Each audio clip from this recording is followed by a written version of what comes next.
திராவிடம் என்பது தமிழ் தேசியத்தின் வேறு அல்ல. திராவிடம் வேறு, தமிழ் தேசியம் வேறு அல்ல. திராவிடம் தமிழ் தேசியத்தின் வேர்.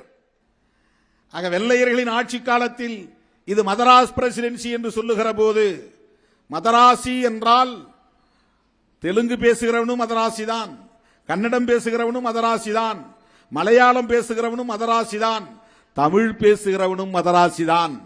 டெல்லியிலே உன்னை மதராசி என்று யாராவது அடையாளப்படுத்தினால் மெட்ராஸ்காரன் என்று பொருள் அல்ல, மதராஸ் பிரசிடென்சியை சார்ந்தவன் என்று பொருள், சென்னை மாகாணத்தை சார்ந்தவன் என்று பொருள்.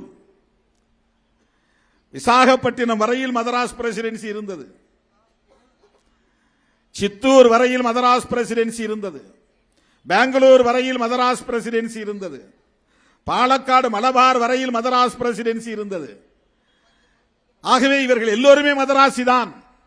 அப்போது இயக்கம் திராவிடம் என்கிற பெயரில் தான் இயக்கம் உருவாக்க முடியும். திராவிடம் என்றால் தமிழுக்கு எதிரானதல்ல, தமிழ் மண்ணுக்கு எதிரானதல்ல, தமிழ் இனத்திற்கு எதிரானதல்ல, ஆரியத்திற்கு எதிரானது, பார்ப்பனியத்திற்கு எதிரானது, சனாதனத்திற்கு எதிரானது. இந்த அடிப்படை புரிதல் தேவை.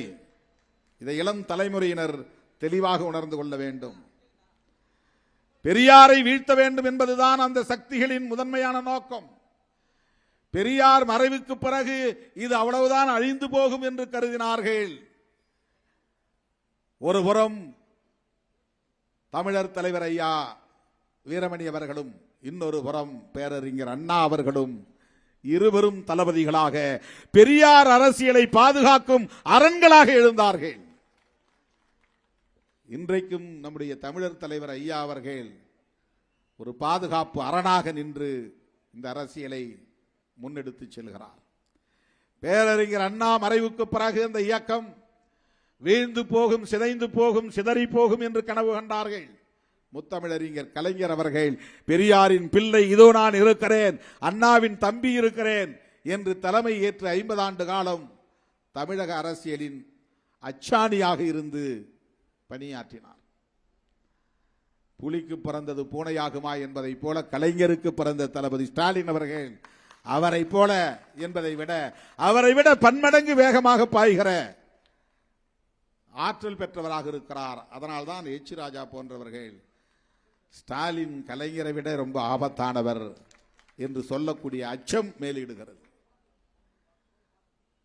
இன்றைக்கு முத்தமிழறிஞர் கலைஞரின் குடும்ப வாரிசாக மட்டுமில்லாமல் அவருடைய கொள்கை வாரிசாக பெரியார் மடியிலே தவழ்ந்தவர், அண்ணாவின் மடியிலே வளர்ந்தவர், கலைஞரின் அரவணைப்பில் வளர்ந்தவர் அண்ணன் தளபதி ஸ்டாலின் அவர்கள் வைக்கம் வெற்றி விழாவை கொண்டாடி இருக்கிறார், நூற்றாண்டு விழாவை கொண்டாடி இருக்கிறார் என்றால் திராவிட அரசியலின் பாதுகாப்பு அரணாக அவரும் இருக்கிறார் என்பதை உறுதிப்படுத்துகிறார். ஆகவே தந்தை பெரியாரின் இந்த 51வது ஆண்டு நினைவு நாளில் நாம் உறுதியேற்போம். திராவிடம் என்பது தமிழ் தேசியத்தின் வேறு அல்ல. திராவிடம் வேறு, தமிழ் தேசியம் வேறு அல்ல. திராவிடம் தமிழ் தேசியத்தின் வேர், அதுதான் ரூட். அதனால்தான் தமிழ் என்கிற உணர்வு காப்பாற்றப்பட்டது, தமிழன் என்கிற இன உணர்வு மேலோங்கியது, தமிழ் மண் என்கிற ஒரு பாதுகாப்பு இங்கே உருவானது. அதிலிருந்துதான் இன்றைக்கு தமிழ் தேசியம் என்கிற ஒரு அரசியலை நம்மால் பேச முடிகிறது.